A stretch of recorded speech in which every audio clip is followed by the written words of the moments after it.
नमस्कार दोस्तों, मैं Ritu Raniwala know yourself meditation group से आप सभी लोगों का स्वागत करती हूँ और धन्यवाद करती हूँ आज के इस गीता ज्ञान के सत्र में हम सब के साथ जुड़ने के लिए। तो फ्रेंड्स, हम लोग यहाँ पर भगवत गीता का अध्ययन कर रहे हैं। भगवत गीता का जो अध्याय 2 सांख्य योग, उसके बारे में जान रहे हैं। हम सभी जानते हैं कि श्री कृष्ण ने अर्जुन को जो उवाच कहे या जो भी उन्होंने समझाया उस रणभूमि में, महाभारत के युद्ध के समय, कि कैसे हम अपने जीवन में अपने आप को जानकर, कैसे हम स्वयं को समझकर कि मेरा जन्म यहाँ क्यों हुआ है, क्या किस कारण से हमें, कैसे अपने जीवन में जो भी नियम हैं उनको समझें, क्या करना है, कैसे करना है। ये श्री कृष्ण ने यहाँ पे बहुत आसानी से गीता में हम सबको समझाया है। और क्योंकि मैं भी समझ रही हूँ, हमारे साथ बैंगलोर से मेनका बागरी जी जुड़ती हैं जो हम सबको हर सोमवार गीता ज्ञान देती हैं। मैं भी उन्हीं से सीख रही हूँ, कुछ पढ़ रही हूँ, कुछ सीख रही हूँ। ऐसे ही मेरी भी यात्रा चल रही है धीरे-धीरे आप सबके साथ। तो मैं स्वागत करती हूँ मेनका जी का। बहुत-बहुत धन्यवाद आज हम सबके साथ फिर से जुड़ने के लिए और इस गीता ज्ञान को हमें सुनाने के लिए। Thank you so much Menka ji. Thank you. स्वागत है थैंक यू रितु जी। मुझे रियली मैं बहुत ग्रेट फील करती हूँ जब मैं गीता रिसाइट करती हूँ तो, और जब कराने का मौका मिलता है तो और भी ज्यादा अच्छा लगता है। मैं खुद भी करने और कराने दोनों से मैं खुद भी सीख ही रही हूँ। बहुत अच्छा। सभी ग्रुप के सभी साथों को नमन है, वंदन है, सभी का स्वागत है। तो हम देख रहे हैं गीता, भगवत गीता। तो भगवत गीता में क्या है, जैसे हम क्यों पढ़ते हैं?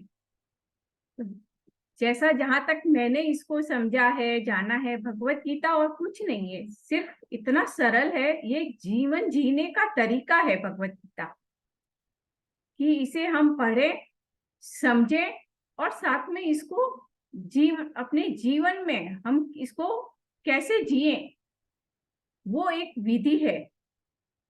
तो बहुत सुंदर है। और हमने अभी जो चल रहा था वही श्लोक हमने लास्ट वीक देखे थे। मैं स्क्रीन शेयर कर देती हूँ, स्लाइड के साथ में हम करते हैं।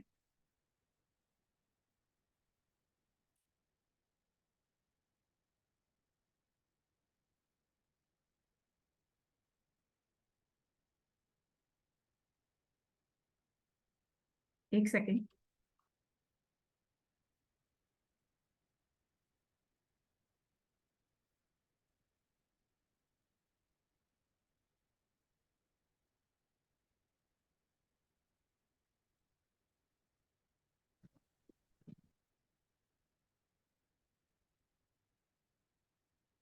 शायद नहीं होगा, एक मिनट।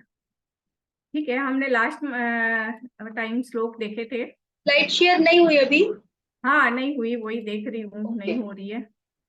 हाँ, बेसिक में जा रहा है। ओके, कोई बात नहीं। हाँ, अभी हुई मेनका जी। हाँ लेकिन, हाँ ओके। ये लास्ट टाइम हमने, इसको एनलार्ज कर दीजिए। ओके, अभी दिखाई दे रहा है पूरा? नहीं, हाँ, अभी आ गया, अभी आ गया। Body and soul. हाँ, last time. Body and soul, yes. तो हमने लास्ट टाइम, सॉरी चेंज हो गया, वेट ए मिनट, मैं करती हूँ। हमने लास्ट टाइम देखा था, नैनम छिंदन्ति शस्त्राणि न एनम, मैम वो मेनका जी, अभी वो आपकी दूसरी स्लाइड चल रही है, ये स्थित प्रज्ञा वाली। एक हाँ बार वो नहीं तो मैं, आप बैक करके फिर से जो वैसे ही कर दीजिएगा, तो अगर उसको एनलार्ज मत कीजिए अगर शायद उसमें प्रॉब्लम हो रही है। ठीक है मैं, एक बार फिर ट्राई करके दी। हाँ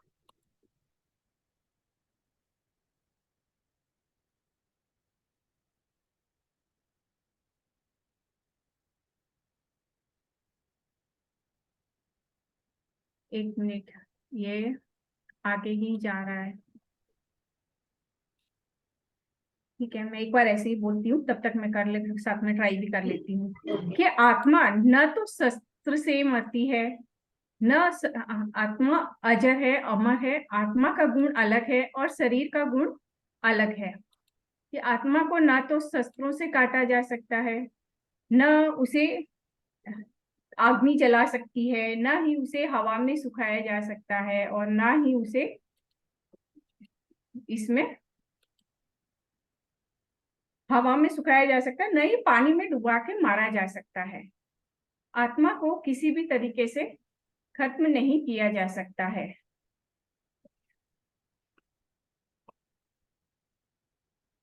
ये बैक नहीं जा रही है और मैं इसको बैक करने की कोशिश कर रही हूँ तो कंटिन्यू आगे ही जा रही है ये। कोई बात नहीं।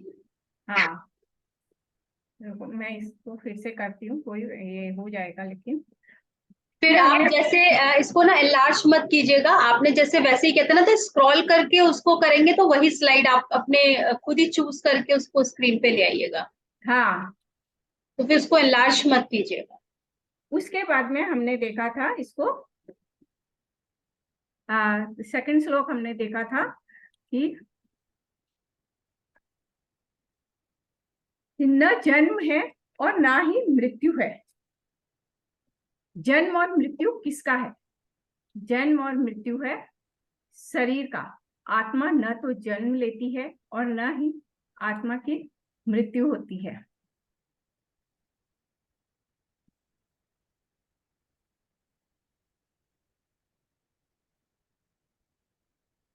जिसका जन्म है उसकी मृत्यु निश्चित तौर पे है, और जिसकी मृत्यु है उसका जन्म भी है। तो इसके लिए दुख किस बात का? जो चीज हमारे हाथ में नहीं है उसके लिए हमें दुख नहीं करना चाहिए, और उसके लिए हमें शोक भी नहीं करना चाहिए। ये हमने देखा था। इसके बाद में हमने देखा था कि अव्यक्ता दीनी भूतानी व्यक्त मध्यानि भारत, कि हम हमेशा से हैं, हम शाश्वत रूप में रहे हैं, अभी हैं और आगे भी रहेंगे। यह है कि हम अभी व्यक्त रूप में हैं। इस पंचभूत शरीर में अभी हम दिखाई दे रहे हैं, तो ये हमारा व्यक्त रूप है। तो पहले भी थे, आत्मा स्वरूप में रहे हैं पहले, और मृत्यु के बाद में भी आत्म स्वरूप में हम हमेशा रहेंगे। तो इसके लिए कभी भी दुख नहीं करना चाहिए। ये हमने देखा था। और फिर हमने ये आत्मा का पूरा वर्णन देखा था कि आत्मा को हम आश्चर्य से देखते हैं, आश्चर्य से इसका वर्णन भी कुछ लोग करते हैं। जो इसे तत्व रूप से जानते हैं वो इसका वर्णन भी करते हैं। और जब वर्णन करते हैं तो कुछ लोग इसे बहुत ही आश्चर्य से सुनते भी हैं, और कुछ लोग फिर इसे सुन के भी नहीं जान सकते हैं, क्योंकि आत्मा न तो सुनने का विषय है न बोलने का विषय है।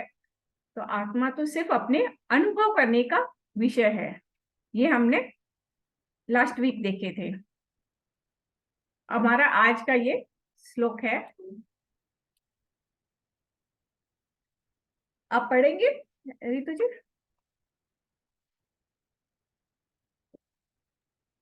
हेलो। हाँ हाँ, मैं पढ़ती हूँ।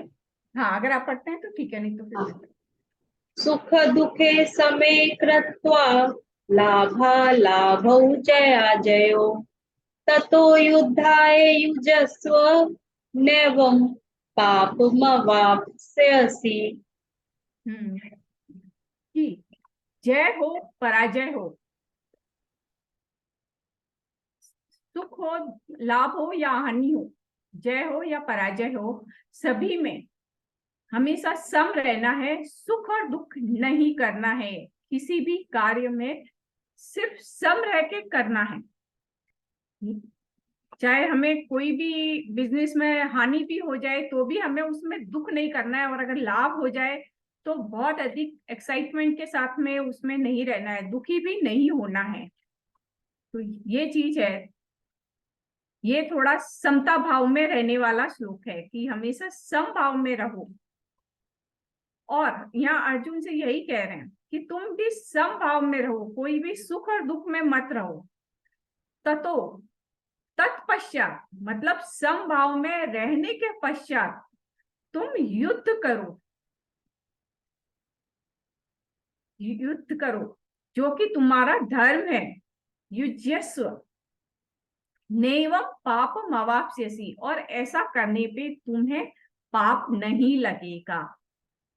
तो यहाँ भगवान ने पाप की बात क्यों कही है? क्योंकि अर्जुन को ऐसा लग रहा है कि सामने जो मेरे भाई बंधु है और जो गुरुजन है, अगर मैं उन्हें मारूंगा तो मुझे पाप लगेगा।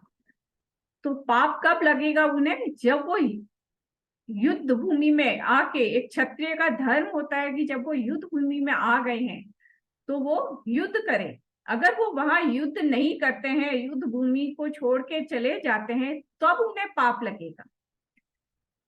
और यहाँ वो उनका धर्म है, अगर धर्म की पालन नहीं करेंगे तो पाप लगेगा, और युद्ध करेंगे तो तुम्हें ऐसा करने पे पाप नहीं लगेगा। तो सुख दुख समय कृत्वा, कि एक है कि भगवान कृष्ण द्वारका से कितने हजारों मील चल के आए थे कौरवों के पास में, अपना संधि का एक रखे कि युद्ध ना हो, हम संधि कर लें। तो इसके लिए उन्होंने जैसे संधि का लिए कहा, तुम आधा राज्य दे दो, अगर हम आधा राज्य ले लेंगे, आधा तुम ले लो, आधा पांडवों को दे दो, तो युद्ध नहीं होगा। युद्ध से कभी भी किसी को फायदा नहीं होता है, हमेशा हानि होती है, क्षति होती है। तो ये सोच के वो इतनी हजारों मील चल के इधर आए थे कि एक संधि कर लें। और जब वो कौरव नहीं माने कि हम नहीं देंगे, तो उन्होंने 5 गांव तक मांगे, चलो 5 गांव दे दो ताकि युद्ध रुक जाएगा। तो वो उसमें भी नहीं माने। तो ठीक है, उन्होंने अपने सही इंटेंशन से काम किया, लेकिन वो नहीं हुआ, तो उसमें वो दुखी नहीं हुए। तो उसी तरह है कि हमें दुखी नहीं होना है, चाहे कैसा भी सिचुएशन आए। हमें अपना इंटेंशन सही रख के अपना 100% दे के वो काम करना है। एंड ऑफ द रिजल्ट क्या आए उसमें हमें सुख और दुख नहीं करना है। आगे का श्लोक देखते हैं फिर, वो है 241।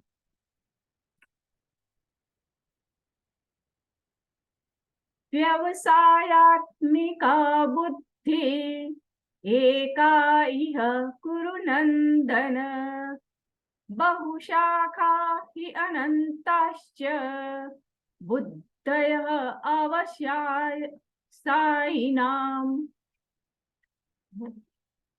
मतलब समझाने का तरीका वेद व्यासी ने इतना सुंदर लिखा है कि यहाँ पे कि बुद्धि कैसी होनी चाहिए।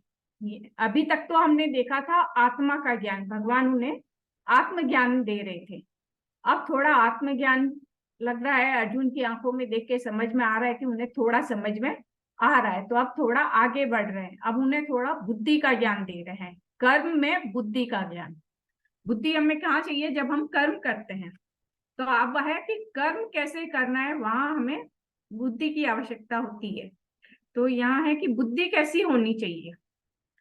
बुद्धि होनी चाहिए जैसे एक व्यवसायी की बुद्धि एक होती है। यहाँ वेद व्यास जी ने बहुत सुंदर कहा है कि बुद्धि होनी चाहिए व्यवसायी की तरह, जिसकी एक ही होती है व्यवसायी की बुद्धि।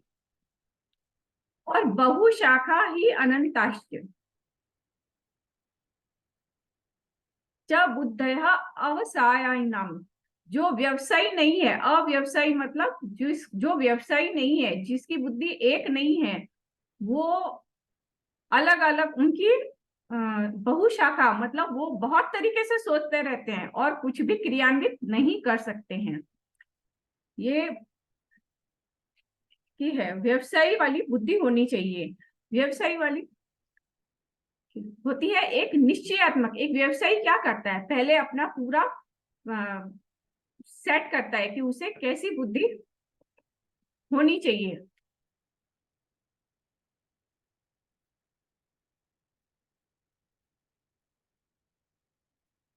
उसको व्यवसाय में कैसे करना है, एक वो निश्चयात्मक कर लेता है, दृढ़ दृढ़ निश्चय कर लेता है, अब विथ प्लानिंग से काम करता है वो। तो वही है कि व्यवसायी वाली बुद्धि, तुम्हें युद्ध करना है, कर्म करना है, इसके लिए तुम अपने आप को एकाग्र करो, एक जगह पे स्थित करो, तभी तुम काम कर पाओगे। अगर एक जगह स्थित नहीं किया तो तुम कोई भी कार्य सही ढंग से नहीं कर पाओगे। कार्य करने से पूर्व, जैसे एक बिजनेस है मैन है या एक गृहिणी भी है, तो वो क्या करती है, पहले अपने क्या बनाना है, उन्हें अपने घर में कैसे कार्य करना है, तो वो पहले अपना एक टाइम टेबल सेट करती है। जैसे व्यवसायी भी एक अपना टाइम टेबल पूरा सेट करता है कि उसे कैसे कैसे क्या काम करना है। तो वैसे ही एक जगह पे जब हम पूरा टाइम टेबल बना लेते हैं और फिर उसके अनुसार काम करते हैं, तो हमारा काम कितना अच्छा होता है। बहुत कम समय में हम बहुत अच्छे से बैलेंस रूप में काम कर लेते हैं। तो यहाँ पे वही है कि एक एक बुद्धि से काम करो, बहुशाखा वाली नहीं। बहुशाखा वाली किसकी होती है, जिसका मन चंचल होता है, हमेशा गतिमान करता रहता है, अरे ये भी अच्छा है, ये भी अच्छा है, ये भी अच्छा है, तो वो कभी भी कोई भी कार्य पूरी तरीके से नहीं कर सकता है। एकदम स्थिर रह के जो कार्य करेगा उसकी बुद्धि व्यवसायी वाली है, विथ प्लानिंग वाली। इसमें पत्री जी ने बहुत अच्छा लिखा है कि स्थिर और निश्चयात्मक बुद्धि ही एकमात्र साधन है। तो वो कैसे है, स्थिर और निश्चयात्मक बुद्धि ही एकमात्र साधन है, वो है हमारा इंट्यूशन। अगर हम अपने इंट्यूशन को फॉलो करते हुए कार्य करते हैं तो उसमें हम हमेशा स्थिर ही रहते हैं, कभी भी उसमें हमें डर नहीं रहता है, हम कैसे करें क्या करें, हम एकदम स्थिरता पूर्वक और कॉन्फिडेंस से पूरा कार्य करते हैं। अनगिनत बुद्धियां अस्थिर रूप में होती है, जैसे एक संसारी की होती है, वो भौतिक जीवन में उनकी इच्छाएं घूमती ही रहती है और वो 10 इच्छाओं में घूमते हुए एक भी इच्छा को प्रॉपर ढंग से पूरी नहीं कर पाता है। और कि लक्ष्य निर्धारण करो, निश्चयात्मक और स्थिर बुद्धि में कार्यचरण को जारी रखने से लक्ष्य साधना में हमेशा विजय प्राप्त होती है। निग्रह, ये बहुत अच्छा शब्द यूज किया है पत्री जी ने कि निग्रह और नियंत्रित मन ही बुद्धि कहलाती है। निग्रह किसको कहते हैं, कि जिसके घर में यानी ये शरीर में खाली है, कोई तरह की इच्छाएं नहीं है, मतलब इच्छाएं बोले तो कोई आसक्त नहीं पकड़ के बैठे, हम किसी चीज को पकड़ के नहीं बैठे हैं कि हमको बस इसी ढंग से कार्य करना है, उसे कहते हैं निग्रह। और नियंत्रित मन, मन को चलायमान नहीं होना चाहिए, मन हमारे कंट्रोल में होना चाहिए। जब हमारी निश्चयात्मक बुद्धि रहती है तो वो नियंत्रित मन ही होता है, ये बुद्धि कहलाती है। अपने इंट्यूशन की पालन करने में हमें कभी भी भय नहीं होता है। बहुत सुंदर ये वर्णन किया है पत्री जी ने। किसी को कुछ पूछना है, इसके बारे में जानना है, नहीं तो हम आगे चलते हैं।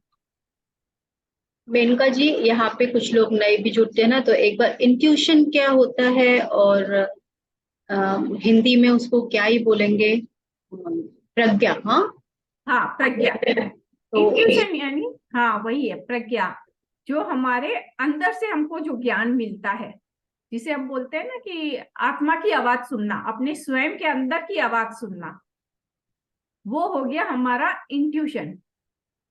ये हमें हर किसी को मिलता है, सभी को मिलता है, लेकिन जब हमारा मन शांत होता है ना, तब हम इसको पूरी तरह से सुन पाते हैं और समझ पाते हैं। अंतर प्रज्ञा। अंतर प्रज्ञा, वही इंट्यूशन है हमारा। इंट्यूशन। ओके फ्रेंड्स, आप लोग कुछ पूछना चाहें इस श्लोक से रिलेटेड या अब तक जो मेनका जी ने बताया है, तो आप इंटरेक्ट कर सकते हैं। हम लोग अगर इसे पढ़ते समझते हुए जाते हैं, तो अगर आपका कोई प्रश्न होता है तो हो सकता है उससे हमको भी कोई मदद मिल जाए, इसलिए आपस में इंटरेक्शन जरूर करना चाहिए।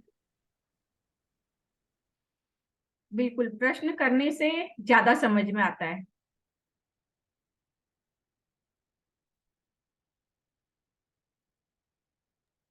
थिंक आप ठीक है। सारी बात हाँ आराम से समझ सकते हैं। मीनू जी ने हैंड रेज किया है। हाँ हाँ, बोलिए मीनू जी। बहुत अच्छा आप बता रहे हैं। मुझे निग्रह का जो मीनिंग नहीं पता था, तो आपने निग्रह का जो मीनिंग बताया मुझे बहुत क्लैरिटी मिली। हाँ, निग्रह बहुत सुंदर शब्द यूज किया है कि हाँ ग्रह खाली, घर में कुछ नहीं होना, निग्रह। और घर क्या है इसके लिए? घर है हमारा शरीर। और इसमें जैसे देखो, इस घर में इच्छाएं तो होती है, इच्छाएं होनी भी चाहिए, लेकिन इच्छाएं कैसी होनी चाहिए? और अगर इच्छाएं हैं और हम उस पर क्रियान्वित कार्य करते हैं, और करने के बाद में अगर हम उसमें सफल नहीं हुए, तो हमें उसमें सुख और दुख नहीं करना है। उसके पीछे आसक्त होकर रोना धोना नहीं है, वो है निग्रह। हम कोई भी कार्य करते हैं, तो आज हम गीता भी बैठ के सुन रहे हैं, तो एक इच्छा ही है हमारे अंदर में। तो इच्छा तो होती है, लेकिन अगर हम किसी कारणवश बैठ के नहीं सुन पाए अभी, तो ठीक है, इट्स ओके। किसी और कार्य में बिजी होने की वजह से नहीं सुन पाए तो ओके, कोई बात नहीं। उसमें हमें दुखी अगर हो गए, तो जो हमें कार्य करना है इस समय, जो कुछ और ड्यूटी भगवान ने दी है, अगर तो हम दुखी हो गए, तो हम वो भी पूरी तरीके से नहीं कर पाएंगे। तो हाँ, जो मतलब हमें दुखी नहीं होना है। कुछ कर लिए तो ठीक है, मिल गया तो ठीक है, नहीं मिला तो दुख नहीं करना है। हाँ, बस अटैचमेंट विद अटैचमेंट डिटैचमेंट, नहीं है, right. Work with, attachment with detachment, right. हाँ, वर्क विथ डिटैचमेंट। बिल्कुल बिल्कुल बिल्कुल। चलिए आगे चलते हैं। पढ़िए मीनू जी ये वाला श्लोक। ये आप लोग करिए, मैं बाहर हूँ थोड़ा। अच्छा थैंक यू, अच्छा, आपने ठीक है, मुझे। जी ओके ओके, मैं फ्रेंड्स, पढ़ती हूँ। यदि आप में से कोई और भी पढ़ना चाहे तो आप प्लीज हैंड रेज हाँ, जरूर कीजिए आप। जरूर। हाँ जरूर से पढ़िएगा। यहाँ मुझे पता है बहुत लोग हैं पढ़ने वाले, तो सभी लोग। जरूर, हाँ जरूर आगे आइए, जरूर पढ़िए, अच्छा देख, लगेगा। कोई भी हैंड रेज कीजिए पढ़ने के लिए। निर्मला जी आप पढ़ेंगे? सामने स्क्रीन पे लिखा हुआ है। हम्म सभी श्रावक हैं हमारे यहाँ। चलिए। रेणु पटवारी जी ने हैंड रेज किया है, थैंक यू सो मच। आप अपना कैमरा ऑन करेंगे क्या?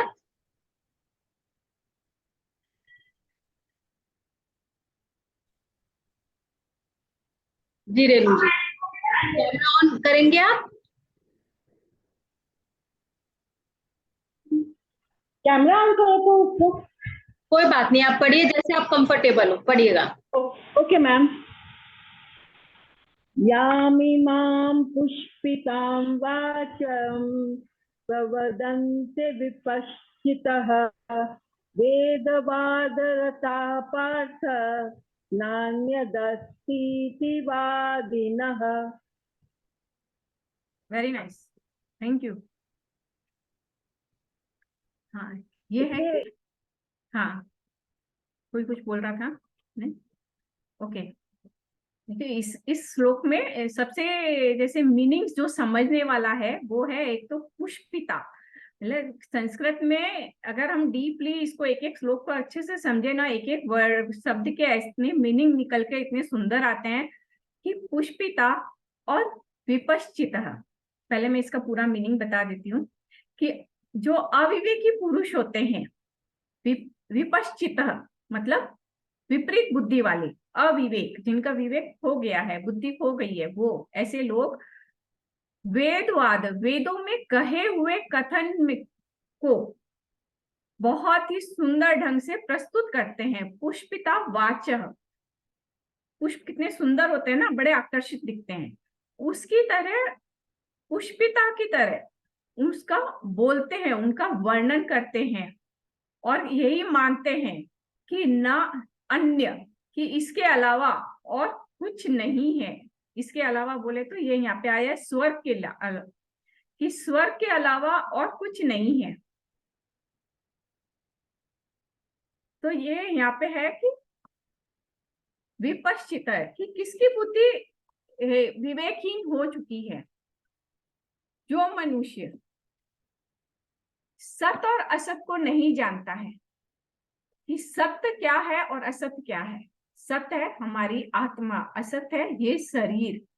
सत और असत को नहीं जानता है, नित्य अनित्य को नहीं जानते हैं, अविनाशी और विनाशी को में का विवेक नहीं है, वो जैसे वेदों में बताया गया है, यज्ञ हवन, अपने भौतिक शरीर के सुख के लिए यज्ञ हवन करना सब बताया गया है वेदों में, वो उस भौतिक शरीर के तल पे ही सारे कार्य करते हैं कि स्वर्ग प्राप्ति के लिए वो हवन करते हैं, या भौतिक सुख में मतलब भौतिकता में किसी भी तरह की सुख सुविधाओं के लिए वो हवन करते हैं, बारिश के लिए जैसे हवन करते हैं, अपनी कुछ क्या बोलते हैं, कुछ लोग पैसे पाने, लक्ष्मी इच्छाओं के पाने के लिए, लिए, इच्छा प्राप्ति हाँ, के लिए। इच्छा प्राप्ति के लिए, भौतिकता बोले तो अपनी इच्छाओं को, अपनी सुख सुविधाओं के लिए वो लोग यज्ञ करते हैं। तो उसको पुष्पिता वाचक आ गया है कि उसका वर्णन वो इतनी अच्छे से कर रहे हैं कि जैसे उन्हें करने से उसमें मोक्ष मिल जाएगा, हवन के द्वारा उसे अपना मोक्ष समझते हैं। वैसा नहीं है कि वेदों में ऐश्वर्य और स्वर्ग की सुख की प्राप्ति हेतु अनेक प्रकार के कर्मों का वर्णन किया गया है, और वो उसे सबसे ऊंचा मानते हैं कि अरे ये कर चाहिए आपको, इसको यज्ञ करो आपको ये मिल जाएगा। लेकिन सर्वोच्च क्या है उसका ज्ञान नहीं है, कि सर्वोच्च क्या है, हमें किसके लिए कार्य करना है इसका ज्ञान नहीं है, इसलिए उन्हें विपरीत बुद्धि वाला कहा गया है। वेदों में मतलब एकदम से वेदों का खंडन भी नहीं कर सकते, वेदों में ज्ञान भी है, लेकिन कर्म भौतिकता के लिए कर्म कांड भी ज्यादा है उसमें, तो वैसा नहीं करना है। यहाँ भगवान ही बता रहे हैं, डिफरेंस समझा रहे हैं हमें। और पुष्पिता वाणी क्या हो गया कि ऐश्वर्य प्राप्त करने के लिए केवल वाणी जो बोलते हैं, पुष्पिता वाणी जो होती है, पुष्प खिलता है खत्म हो जाता है, पुष्प कितनी देर का है, तो वैसे ही वो सभी कथन कि तुम यज्ञ कर लो, हवन कर लो, तुम्हें ये प्राप्त हो जाएगा, तुम्हें कुछ लोग के देखा है मैंने कि हाँ बच्चों के मार्क्स कम आ रहे हैं, तुम हवन कर लो तो हो जाएगा, अच्छा तुम्हें बिजनेस में लॉस हो रहा है, तुम ये हवन कर लो तुम्हें प्रॉफिट हो जाएगा। तो ये सब हमारे साथ में निरंतर चलने वाला है। अगर यज्ञ और हवन करने से क्या होगा, कुछ समय तक का सुख शायद हो सकता है मिल जाएगा, क्या वो अंतिम सुख है हमारे इस जीवन का? वो नहीं है। तो ऐसे पुष्पिता वाचक की तरफ ध्यान नहीं देना चाहिए। यहाँ भगवान समझा रहे हैं, ऐसे वचन ऐसे कर्मों पे तुम ध्यान मत दो, उनसे परे हो जाओ, कि जो कुछ देर तुम्हें आत्मा का आनंद देते हैं, सुख देते हैं या शांति प्रदान करते हैं। यज्ञ हवन से हमें कुछ देर के लिए शांति अवश्य मिलती है, लेकिन वो क्या है, कुछ देर की है। तुम्हारा अभी फोकस कहाँ होना चाहिए? तो भगवान उनका फोकस बड़े पे कर रहे हैं, इन छोटी चीजों पे तुम अपना फोकस मत रखो, बड़े पे जाओ। नित्य क्या है, सत्य क्या है, अविनाशी क्या है, उस पे अपना फोकस रखो। और ये बुद्धि का ही ज्ञान है, जैसे यहाँ से बुद्धि का ज्ञान देना शुरू किया है, तो उसी में ये है, इसके नेक्स्ट में इसी से ही रिलेटेड और भी अच्छा विस्तार में समझाया गया है कि हमें अपने जीवन में सूक्ष्मता पे कम ध्यान देना है, सूक्ष्मता पे देना चाहिए ध्यान, जो है हमारी नित्य जो चीज है उस पे ध्यान देना चाहिए, वही सूक्ष्म है।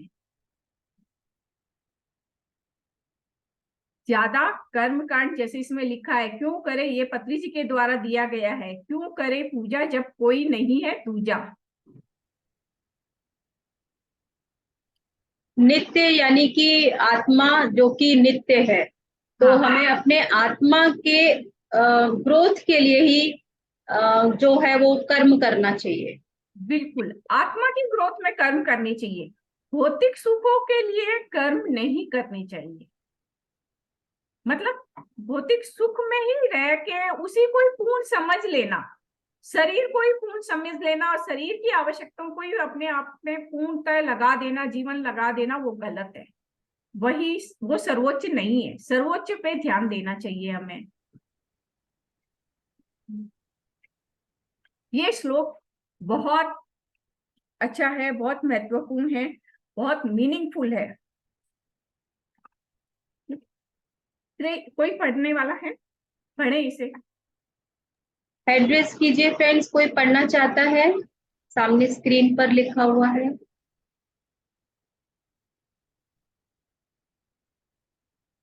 विलास जी आप पढ़ेंगे?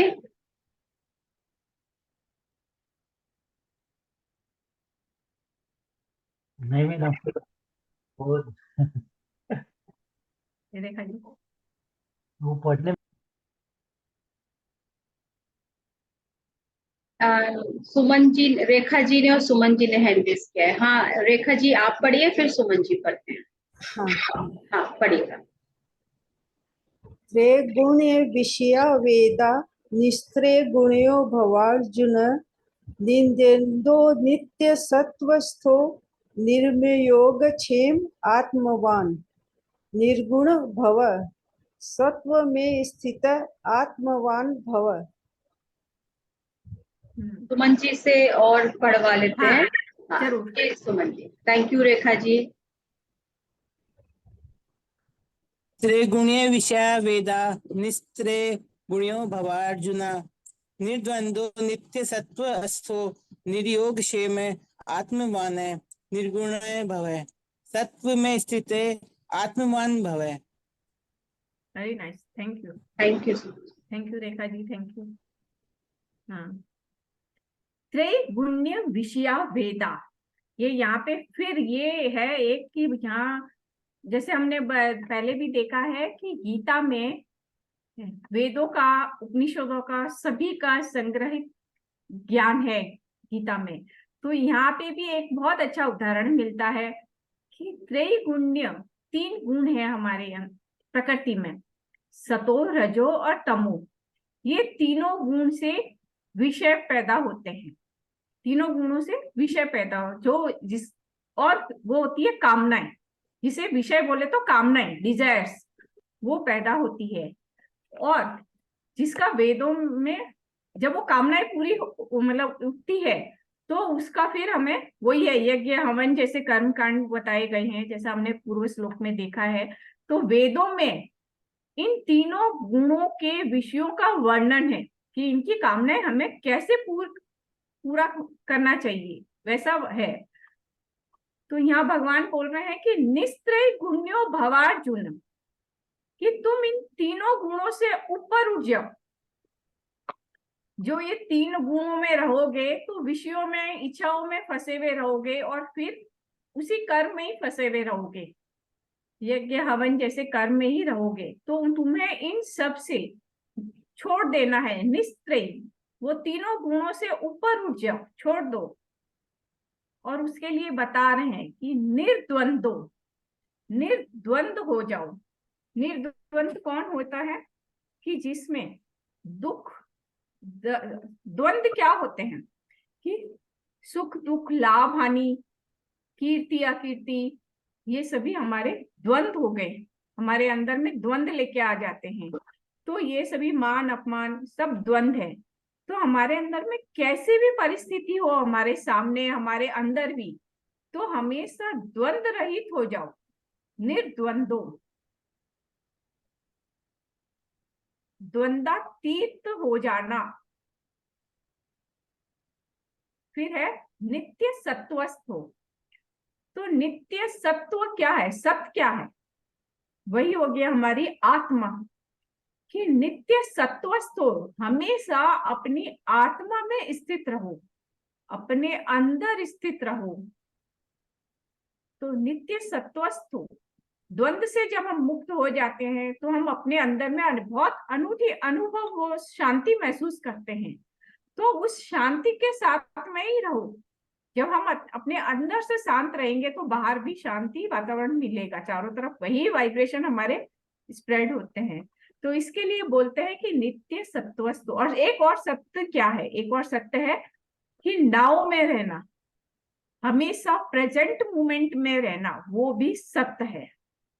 कि हम हमेशा फ्यूचर की सोचते रहते हैं या पास्ट में क्या हुआ वो चलता रहता है। तो जो पास्ट चला गया वो हमारे हाथ में है नहीं, उसको भी सोचना नहीं, समय व्यर्थ नहीं करना।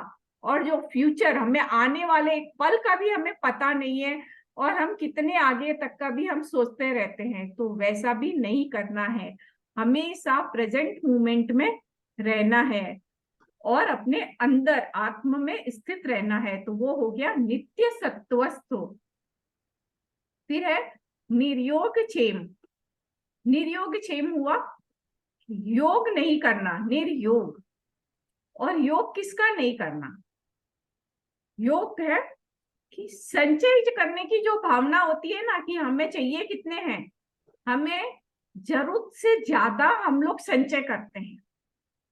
हमें अपने भौतिकता में जितनी जरूरत होती है बस हमें उतना ही संचय करना चाहिए, और की लालसा नहीं रखनी चाहिए कि अरे आज घर छोटा है अब हमें घर बड़ा चाहिए।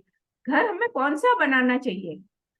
ये यहाँ कुछ देर के लिए जो जीवन जीने आए हैं वो वहां एक आश्रम बनाना चाहिए। घर हमें अपना, जहाँ हमें ज्यादा समय रहना है वहां घर बनाना चाहिए। उस घर के लिए हमेशा सोचना चाहिए इस घर का क्या है, हम तो छोड़ के चले जाएंगे, लेकिन वो जो घर बनाएंगे ना वो हमेशा हमारे साथ रहेगा। तो उस घर के लिए हम आश्रम में रह रहे हैं। हाँ, इस घर को हमेशा आश्रम समझ के रहना चाहिए कि हम आए हैं चले जाएंगे।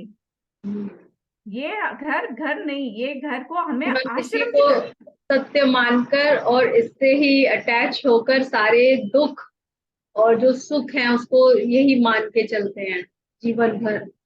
हाँ बिल्कुल बिल्कुल, बहुत अच्छा समझ रहे हैं आप कि वही है कि हमें योग करने की भावना से मुक्त होना चाहिए। अगर हम योग करने की भावना से मुक्त हो जाते हैं तो हमारा ध्यान ऊपर की मतलब अपने अंदर में स्थित हो जाएगा। क्यों योग कहाँ करेंगे? जब हम बाहर देखते हैं और कहीं देखते हैं अरे ये अच्छा है, उसके यहाँ वो अच्छा है, हमको वो चाहिए, पर वो हमें जरूरत है या नहीं है? आश्रम में हम जाते के रहते हैं तो हमें कितना सामान चाहिए? मेनका जी, योग करने की भावना से क्या मतलब है? ये हाँ, यहाँ पे है ये जो ऐसे तो योग आता है कि हमें अपने आप में योग करना, हाँ, युक्त हाँ, करना, युक्त करना। वो हो गया। और यहाँ पे निर्योग क्षेम जो आया है ना, निर्योग का मतलब आया है कि ये यहाँ पे योग आया है कि संचय करने की भावना में जो और की में योग करते हैं ना, परिग्रह। हाँ, परिग्रह करना कि जिसकी जरूरत नहीं है उसके साथ में योग नहीं करना, वो है। और क्षेम का मतलब है कि अभी जो हमारे पास में है, अभी जो है हमारे पास में, और हम उस चीज से भी ज्यादा लगाव करके बैठ जाते हैं। अगर कहीं टूट फूट गया तो हम उसमें सुख दुख होते हैं, उसके ही मतलब बोलते हैं ना क्षेम, मतलब उसकी रक्षा के लिए हम अपना समय दे देते हैं। जो अभी है हमारे, उसकी सिक्योरिटी करने में हम इतना समय दे व्यर्थ करते हैं, तो वो भी हमें नहीं करना चाहिए। क्षेम का मतलब वो होता है। तो ना तो ज्यादा योग करो और ना ही जो है उसके लिए उसमें आसक्त रहो। क्षेम वो हो गया निर्योग क्षेम, ना तो योग करो ना ही क्षेम करो। और आत्मवान बनो। आत्मवान बनना मतलब अपनी मन, बुद्धि और इंद्रियों को अपने अंदर में स्थिर कर लेना, वही आत्मवान है। तो ये श्लोक बहुत बहुत मीनिंगफुल है। मैं इसको एक बार पढ़ती हूँ। त्रैगुण्य विषया वेदा निस्त्रैगुण्यो भवार्जुन निर्द्वंदो सत् नित्य सत्वस्थो निर्योग क्षेम आत्मवान। इसको यहाँ पे भवार्जुन की जगह अपना नाम लिख सकते हैं, निस्त्रैगुण्यो भवार मेनका या ऋतु। तो ये हमें अपने आप को ये इस ढंग से बोल के देखो, हम ऐसे लगते हैं कि हम एकदम से इन तीनों गुणों से दूर हो गए हैं। हाँ। ये बहुत सुंदर श्लोक है, बहुत मीनिंगफुल श्लोक है ये कि तीनों गुणों से दूर हो जाने का मतलब तो निर्गुण होना हुआ।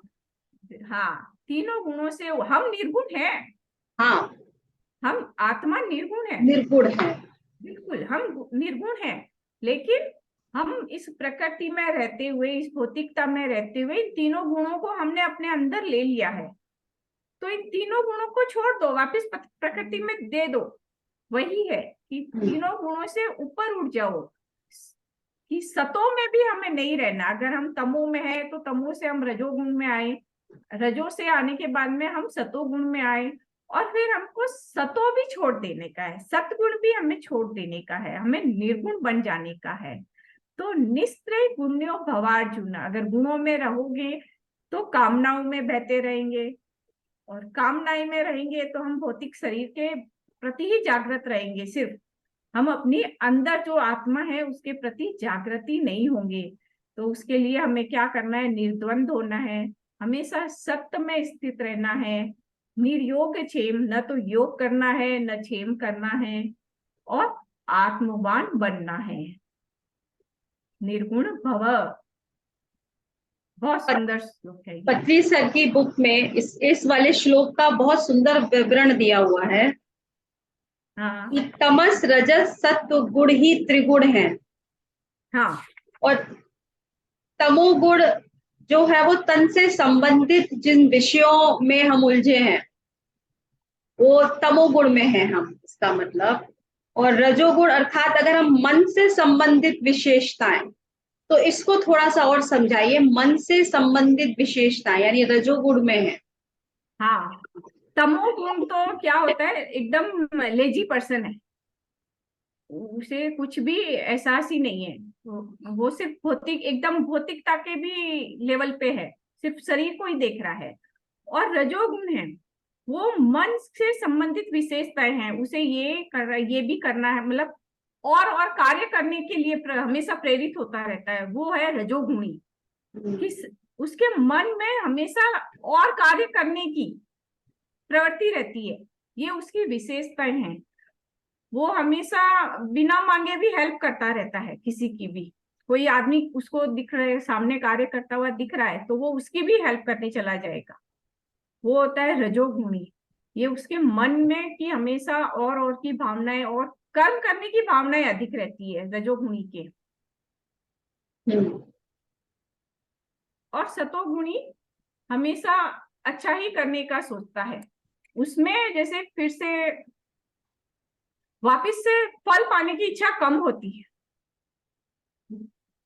मतलब रहती उसे है। अटैच होके नहीं करता कि मैं कर्ता भाव से कर रहा है वो। हाँ, सतोगुणी में वो गुण रहता है, वो कार्य करता है सतोगुणी भी, लेकिन उसमें इतना ज्यादा अटैच नहीं होता है, और उसमें कर्ता भाव भी इतना नहीं होता है कि मैं कर रहा हूं, वो नहीं होता है, वो सिर्फ काम करता है सतोगुणी। तो ये तीनों ही गुण जो हैं वो तो हमारे अंदर समय समय पर बदलते ही रहते हैं, क्योंकि ये प्रकृति के गुण हैं।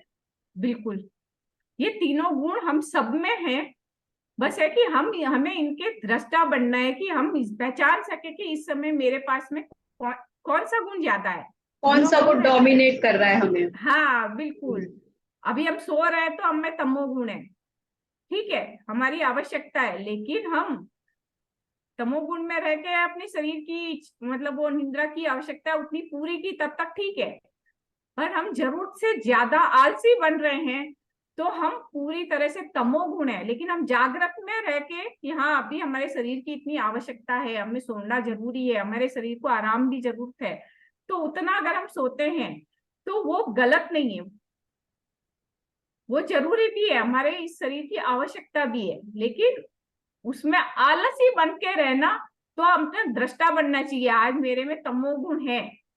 अगर हम अपना दृष्टा जब बन जाते हैं ना, तो वो गुण भी हमारे छूटते जाते हैं। सबसे पहले हमें अपने गुण देखने आने चाहिए कि अभी हमारे में कौन सा गुण डोमिनेट हो रहा है। बहुत बढ़िया। इसमें कुछ देखो विचार ज्यादा मानसिक रूप से और सोल के लिए देन कौन सा गुण, इनका प्रश्न है। ऋतु जी आप अनम्यूट करके भी पूछ सकती हैं।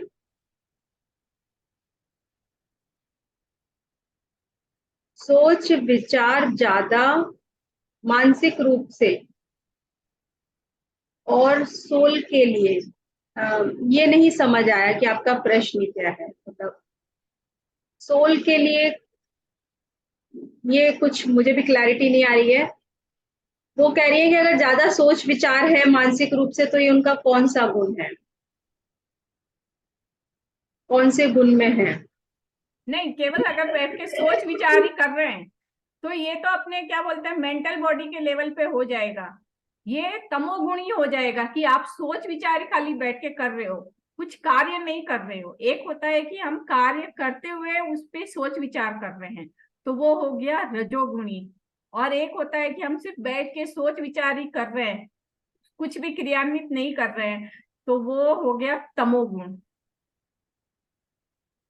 आई थिंक आपको क्लियर हो गया होगा। हम आपका प्रश्न नहीं समझ पाए थे जो सेकंड लाइन में हाँ, था। जितना समझ में आया, मैंने वो क्वेश्चन मैंने भी पढ़ा, पर जितना समझ में आया उसके अनुसार मुझे इतना ही लग रहा है कि हम केवल बैठ के अगर सोच विचार कर रहे हैं, अब सोच विचार बहुत से लेवल पे होता है ना, तो किस लेवल पे आप क्या सोच रहे हैं, अगर थोड़ा क्लियरिटी करेंगे तो और बता पाऊंगी। इसमें पति सर की बुक में आगे उन्होंने ये भी लिखा है कि त्रिगुण के कारण कामनाएं जागती हैं और उन कामनाओं की पूर्ति करने हेतु जिन वस्तुओं की आवश्यकता होती है उसके लिए किया गया कर्म कांड ही त्रिगुण विषय होते हैं। हाँ, वही है जो मैंने कहा ना, विषय क्या है, कामनाएं हैं, इच्छाएं हैं, डिजायर, वही चीज है कि वस्तुओं की इच्छाएं हो जाती है। जब हम गुणों में ही रहते हैं तो हमारे में इच्छाएं हो जाती है, इच्छाओं को फिर पूरा करने के लिए हम फिर कर्म करते हैं कि जैसे वेदों के अनुसार करते हैं, तो वो हवन यज्ञ करते हैं। यहाँ पे पर्टिकुलर यहाँ हवन यज्ञ वैसा शब्द नहीं आया है, वेदा त्रैगुण्य इससे पहले श्लोक में आया है। और इस श्लोक को अगर हम रिलेट करें, और बीच के हमने कुछ श्लोक नहीं लिए, तो उसमें भी इसी चीज का ही वर्णन है कि वेदों में अलग अलग चीज के लिए अलग अलग यज्ञ हवन वो सब दिए गए हैं। तो गुणों में रमण नहीं करना है, गुणों में रमण किए तो उससे हमें इच्छाएं डिजायर्स होगी, और वो डिजायर्स को हम पूरा करने के लिए अगर यज्ञ हवन करते हैं तो वो गलत है। यहाँ भगवान यही बता रहे हैं कि वैसा नहीं करना है, तुम्हें उन गुणों से ही ऊपर उठ जाना है, छोड़ दो, उन गुणों को ही छोड़ दो। यानी अर्थात मन, शरीर मन बुद्धि से ऊपर उठना है। हाँ, उन्होंने जो यहाँ पर ये बाद में भी एक लाइन, जो 2-3 लाइन लिखी है कि सुख दुख और शीतोष्ण, शीत या उष्ण, मान हाँ, और अपमान, ये सब द्वंद्व हैं, सब हाँ, डुअलिटी। हाँ, और हाँ, निर्द्वंदो। हाँ, और हमको द्वंद्वातीत होना है, यानी हाँ, इनसे बाहर निकलना है, इस डुअलिटी से बाहर आना है। बिल्कुल, हमें द्वंद्वातीत होना है, ये निस्त्रयी गुण्य होना है, द्वंद्वातीत होना है। और फिर बाद में इसके आगे उन्होंने ये योगक्षेम भी बताया है, और ये कितना अच्छा दिया है कि अभिवृद्धि की आवश्यकता कहाँ है। ये शब्द उन्होंने बहुत अच्छा लिखा है कि अभिवृद्धि की हमें खुद को समझना चाहिए कि हमारे स्वयं की वृद्धि कहाँ है। ये आत्मा की, ये आया योग, आत्मा के लिए योग अर्थात अभिव्यक्ति की आवश्यकता कहाँ है, कि हमें क्या कार्य करना चाहिए जिसे हम अपने स्वयं में एक योग स्थापित कर सके, ऐसा हमें क्या करना चाहिए। बहुत सुंदर, बहुत इम्पोर्टेंट जो आपने कहा ना, कि ये श्लोक बहुत इम्पोर्टेंट है, वास्तव में बहुत इम्पोर्टेंट। ये श्लोक बहुत आत्मसात करने के लिए है कि कुछ कुछ श्लोक इतने मीनिंगफुल आते हैं ना कि उन्हें पढ़ती हूँ मैं खुद भी कम से कम, और जितनी बार पढ़ती हूँ मुझे बहुत अच्छा लगता है ये इसको पढ़ना है। और इसको जितना हम पढ़ते हैं, मनन करते हैं कि द्वंद्व क्या है, जब हमारे जीवन में द्वंद्व आते हैं ना, तो ये श्लोक याद आ जाते हैं और हम द्वंद्वातीत हो जाते हैं, हम गुणों से ऊपर उठ जाते हैं। तो ये होता है कि हम इसमें चिंतन मनन करें, इसको थोड़ा सा फिर से पढ़े, तो हमारे साथ में ये जीवन में जुड़ जाता है। तो अगर जीवन में द्वंद आता है मेनका जी, तो उस समय तो हम क्या सोच सकते हैं? क्योंकि द्वंद है, अगर द्वंद को हम ले रहे हैं या द्वंद में हम डीप जा रहे हैं, तो इसका मतलब हम शरीर के तल पर ही हैं। बिल्कुल, लेकिन अगर हम ये सोचकर उस डिवाइन को सरेंडर करते हैं, क्योंकि द्वंद तो डेफिनेटली जब हम इस प्लेन पर है तो द्वंद तो आता ही है, कभी भी किसी भी रूप में आ जाएगा द्वंद आपके सामने। बिल्कुल, हम भौतिकता के लेवल पे है तो हमारे सामने द्वंद तो आएगा, ये जीवन में वो भगवान बुद्ध के शब्द याद है ना कि संसार दुख का कारण है। संसार में दुख है, हाँ, संसार में दुख है और दुख का दुख का कारण है। तो ये तो है ही है, संसार में दुख है, पर दुख का कारण भी है और निवारण भी है। हाँ। तो ये चीज तो है, पर वो हमें आना चाहिए। कारण भी हमें, सिर्फ दुख है बैठ के रोना नहीं चाहिए कि अरे ये दुख आ गया, दुख आ गया। नहीं, दुख आया, ओके, एक्सेप्ट कीजिए, ओके, अच्छा ठीक है, आप आए हो, आपका वेलकम है। अब इसका कारण क्या है, आप क्यों आए हो, और इसका निवारण क्या है। अगर हम ऐसा उसी समय हमारे अंदर में वो जागृत रहना, अवेयरनेस रहना, तो हमारा निवारण भी हो जाता है। चलिए, वंदना जी का हैंड रेज है। तो वंदना जी, आज के चैप्टर से या श्लोक से रिलेवेंट आपका प्रश्न, जो भी प्रश्न हो ना, तो आप पूछिएगा। वंदना जी अभी क्लास में नहीं थी। हेलो, नमस्ते मैम। नमस्कार। मैम, नमस्ते। ये तो समझ आ गई कि दुख है और फिर दुख का कारण है, अगर उसका निवारण है तो वो निवारण क्या है? वो निवारण, अगर कारण ढूंढेंगे आप ना कि दुख का कारण क्या है, अगर कारण देख समझ में आ जाएगा तो निवारण भी मिल जाएगा। लेकिन कारण भी समझ में नहीं। जो कारण कैसे? ये जो बुद्ध के ये जो है, आपने जो भी सुना कि जो उन्होंने कहा कि निवारण भी है, जिसमें उन्होंने बताया है, तो उन्होंने निवारण के लिए अपने अष्टांग मार्ग बताए हैं, जिसमें कि आपको, जब आप वो बुद्ध के अष्टांग मार्ग पढ़ेंगे तो आपको हर चीज समझ में आएगी कि मेरे लाइफ में जो भी दुख आ रहे हैं उसका कारण क्या है। तो जब हम खुद से मनन चिंतन करते हैं अपने जीवन में आने वाली कठिनाइयों पे वंदना जी, तो डेफिनेटली जैसे प्रियंका जी ने कहा, आपको निवारण जरूर मिलेगा। बट हमें मनन चिंतन मैं और पढ़ती हूँ अष्टांग मार्ग, लेकिन मेरे को कारण समझ में नहीं आए। दुख तो है पर कारण समझ नहीं आए। वो थोड़ा आप खुद से बैठ के समझना पड़ेगा कि हमारे में ये दुख आया है, उसका कारण क्या है। या उस समय में कुछ समय के लिए हम अपने आप में धैर्य भी रख सकते हैं। अगर नहीं भी समझ में आ रहा है तो हम शांत होके धैर्यता पूर्वक भी बैठ सकते हैं कि हाँ ठीक है, ये आया है, ये भी चला जाएगा। अगर आप उस समय में धैर्यता पूर्वक ये सोचेंगे और दुख के विषय में वहां रोएंगे नहीं, ज्यादा दुख को अपने अंदर महसूस नहीं करेंगे ना, और सिर्फ ये महसूस करेंगे कि हाँ ये भी चला जाएगा, तो अपना निवारण तो हो ही गया ना, ये चला जाएगा तो। हाँ, चला तो जाता है। हाँ, तो बस चला जाएगा, आया है ये भी चला जाएगा, तो निवारण वही हो जाएगा। अगर आपको मेन उसका रीजन नहीं समझ में आता है तो आप इतना भी समझ के धैर्यता पूर्वक उसको देखते रहें। अच्छा, हाँ जी। वन्ना जी, हमारे यहाँ जैनिज्म में ना 3 जो प्रिंसिपल है ना, सम्यक दर्शन, सम्यक ज्ञान, सम्यक चारित्र, हाँ। उनको भी समझ लेंगे तो आपको अपने जीवन में जो भी सफरिंग है ना, उनका कारण समझ में आ जाएगा। सम्यक दर्शन क्या है? चलिए, हम किसी दिन जैनिज्म फिलॉसफी को लेकर आएंगे तो हम उस दिन इसके बारे में डिस्कस करेंगे। अभी गीता ज्ञान चल रहा है तो हम मेनका जी से पहले सुनेंगे। हाँ, ठीक है। हाँ, धन्यवाद। और कभी कोई क्वेश्चन है तो बोल सकते हैं, पूछ सकते हैं। आज के जो श्लोक किए हैं उसमें क्या अच्छा लगा वो भी बोल सकते हैं। कोई हैंड रेज कीजिएगा। बोलने से ज्यादा समझ में आएगा।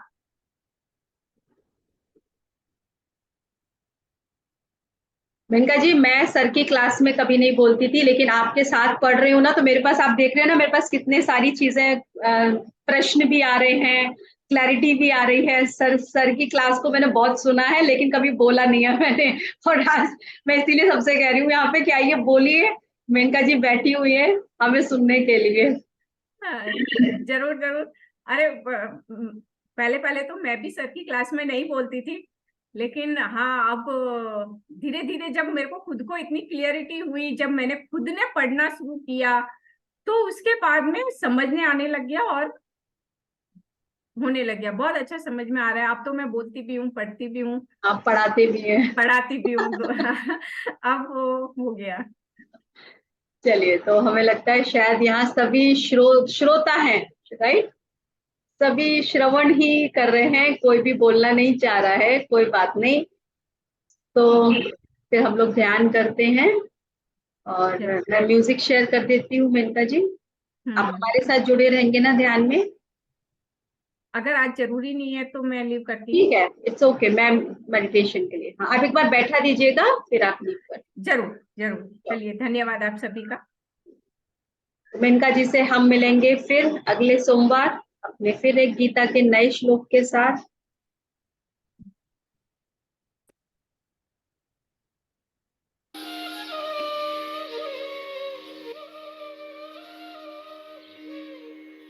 वॉल्यूम हम ठीक है मेनका जी? वॉल्यूम? हाँ हाँ, वॉल्यूम ठीक है। हम सभी एक आरामदायक स्थिति में बैठ जाएंगे।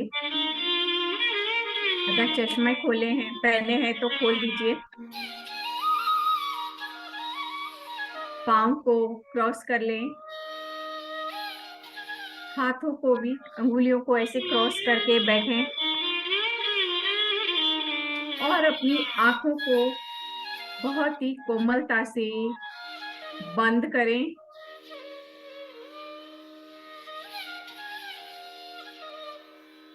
और 3 लंबी गहरी सांस लें और मुंह से छोड़ें। अपने आप को रिलैक्स करें।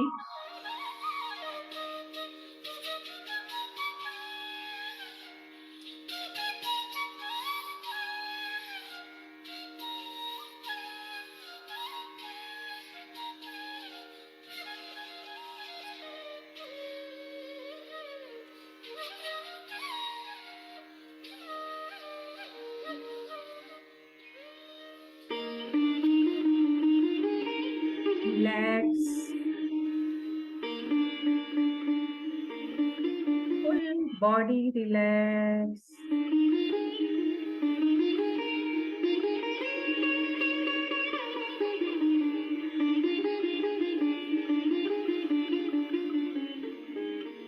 और रिलैक्स होते जाएं।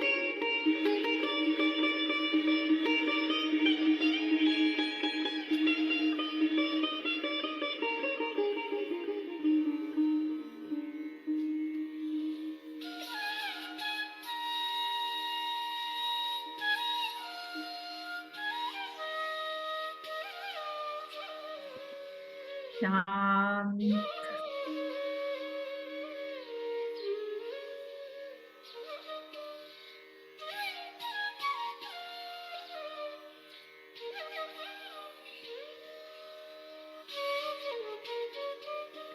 और शांत होते जाएं।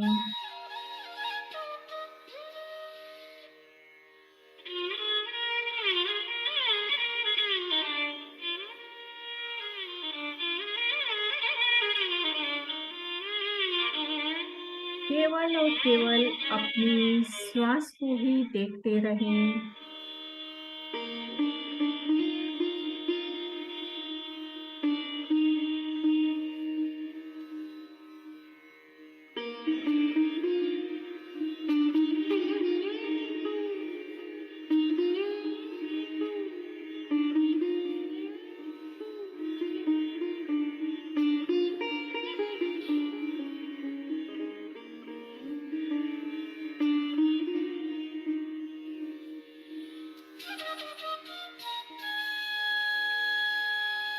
श्वास ही हमारी गुरु है।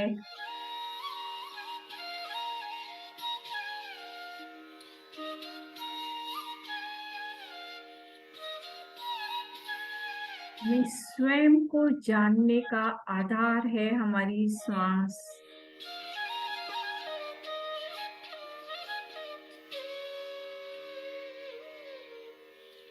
और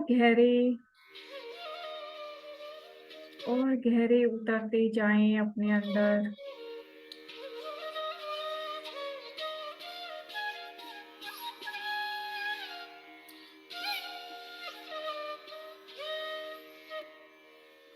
और स्वयं से सदैव एक सवाल जरूर करें,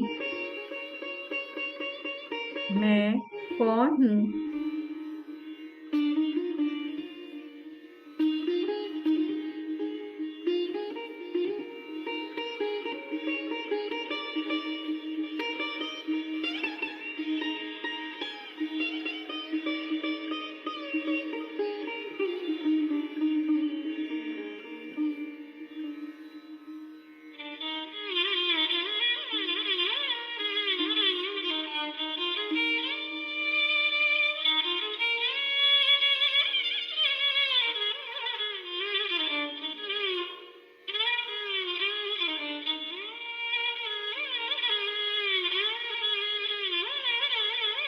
अपनी श्वास के साथ में बने रहें।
Last 2 minutes.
Last 1 minute. धीरे धीरे हम ध्यान से वापस आने की तैयारी करेंगे दोस्तों। अपने आसपास के वातावरण के प्रति सजग होना शुरू करेंगे। इस स्थान पर बैठे हैं, इस कमरे में बैठे हैं,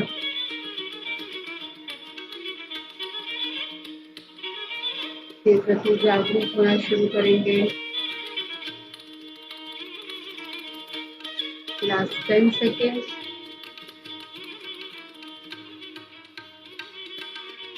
10, 9,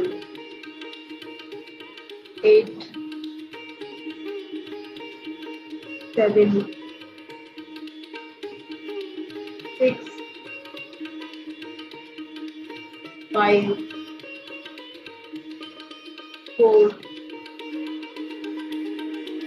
3, 2, 1, 0। धीरे धीरे अपने पैरों को हिलाएंगे, तो पैरों की उंगलियों को हिलाएंगे, हाथों की उंगलियों को हिलाएंगे और हाथों की उंगलियों को खोलकर अपनी दोनों आंखों पर रखेंगे। 5, 4, 3, 2, 1, 0।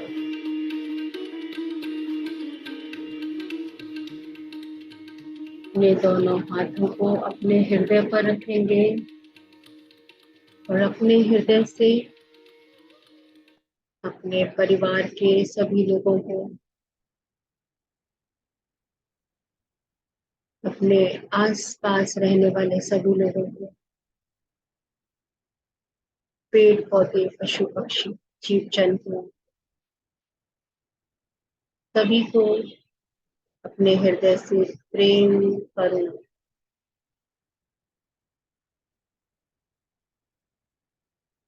सबको प्रेम और करुणा की ऊर्जा भेजेंगे। इस पूरे ब्रह्मांड सबके लिए मंगल भावना। आज के ध्यान के लिए अपने आप को धन्यवाद देंगे। ब्रह्म ऋषि पितामह पत्नी जी को धन्यवाद दें, अपने माता पिता गुरुजन, अपने ईष्ट को धन्यवाद दें।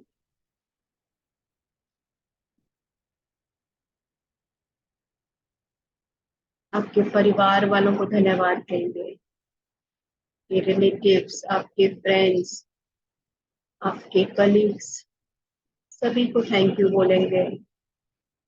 आपके घर में जो भी आपकी मदद करते हैं, आपके जीवन में जितने भी लोगों ने आपको मदद की, हर परिस्थितियों में जो भी आपके साथ रहे या किसी के भी होने से, किसी भी विपरीत परिस्थिति में भी, तो भी आप सबको धन्यवाद देंगे, क्योंकि वो सभी लोग हमारे सोल इवोल्यूशन में हमें मदद कर रहे हैं। तो किसी के प्रति कोई नकारात्मक फीलिंग ना रखते हुए हम सभी को धन्यवाद दें, दिल से धन्यवाद दें।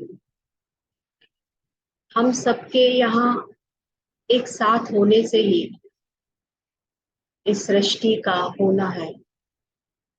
हम सभी एक दूसरे को आगे बढ़ाने में मदद करें। तो सबको दिल से धन्यवाद।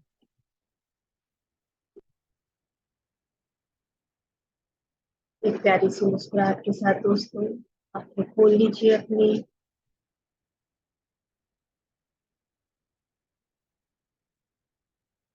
और सभी पानी पी लेंगे। जो भी लोग ध्यान से वापस आ गए हैं